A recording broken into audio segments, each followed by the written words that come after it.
এই কিউআর কোডটা হচ্ছে আমার ভিডিওর মধ্যে থেকে স্ক্রিনশট দিয়েও নিতে পারেন, অথবা আমার ভিডিওর ডেসক্রিপশন বক্সের মধ্যে যে আজকের জয়েন লিঙ্ক আছে সেই জয়েন লিঙ্কের মধ্যে ক্লিক করে দেবেন। ঠিক আছে, জয়েন লিঙ্কে ক্লিক করে দিলে সরাসরি টেলিগ্রামের এই পোস্টের মধ্যে আপনাদেরকে নিয়ে আসবে।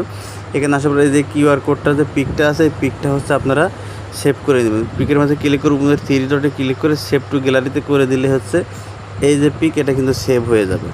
অথবা আপনারা যে ভিডিওটি দেখছেন ভিডিওর মাঝখান থেকে এই স্ক্রিনশটটা নেবেন, স্ক্রিনশট নিলেই হয়ে যাবে।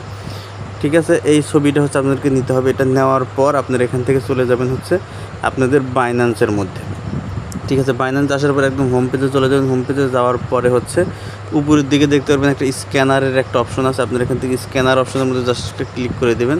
দেওয়ার পর এইরকম চলে আসবে। এখান থেকে আপনাদের যেটা করতে হবে, এই যে আপলোড কিউআর কোড, আপনারা এই জায়গায় হচ্ছে ক্লিক করবেন। ঠিক আছে, আপলোড কিউআর কোড, তারপর হচ্ছে এগুলো অ্যালাউ করে দিয়ে আপনাদের এটা গ্যালারিতে নিয়ে যাবে। আপনার গ্যালারিতে চলে যাবেন। চলে যাওয়ার